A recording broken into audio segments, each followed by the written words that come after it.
The experiment was devised by a professor of psychology at Stanford, Philip Zimbardo. It grew out of a course called The Psychology of Imprisonment.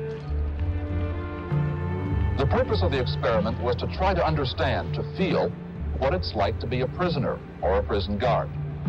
1971, Philip Zimbardo at Stanford University and his colleagues, he placed an advert in, I think, the Palo Alto newspaper asking for people to participate in a study of prison life. And he has constructed in the basement of the psychology department at Stanford University a prison. If he gets these volunteers or students, and they are randomly assigned to two groups. Roughly half of them are prisoners, half of them are guards. The first day, the prisoners were picked up unexpectedly by the police, and that put them, most of them, in a state of shock. They were humiliated, they were stripped naked, they were deloused. And the idea, as told by Zimbardo, is that having assigned them to those two roles, he stands back and observes what is going to happen. And his question is, what were the conditions that would lead people to oppress, to hate, to brutalize other people? And what he observes and what he reports is that over this course of the study, 6 days, the guards become increasingly brutal towards the prisoners. They oppress them. Welcome back, 5704. They're getting them to wear chains. They're getting them to wash out toilets. They're getting them to do push-ups. Down, up, down, up. Then they're putting their feet in their backs as they do the push-ups, and they're shouting at them. That's more like it. 5 more, 6, come here and do it again.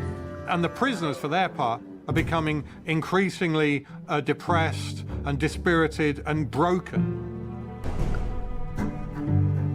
And this escalates and escalates and escalates to a point where you've got a kind of like hell on earth. So essentially, we're setting up a physical prison here to study what that does. When we talk about the psychology of the studies, we just focus on the participants and why they did what they did.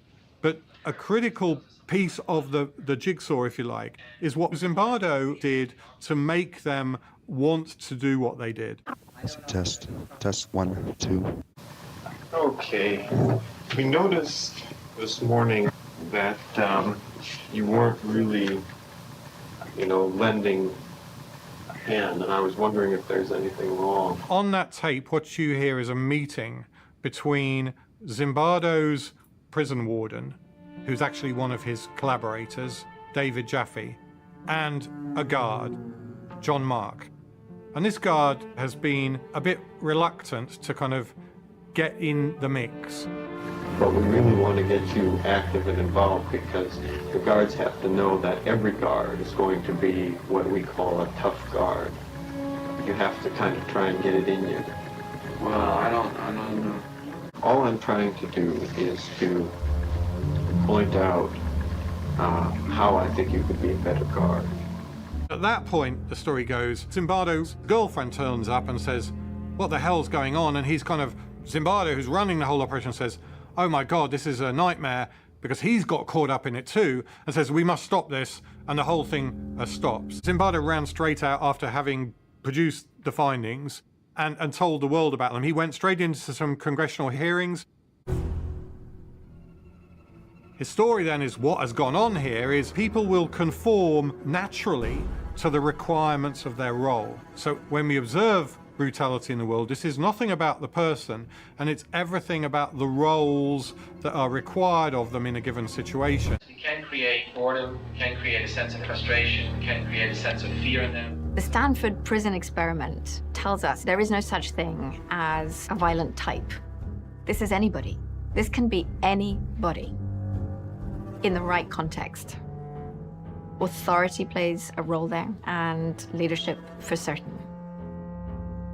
And what's really shocking is the speed at which that happens, the speed at which you can incite this kind of behavior in ordinary people. They are not crazy. These are not mentally deranged individuals. These are normal people.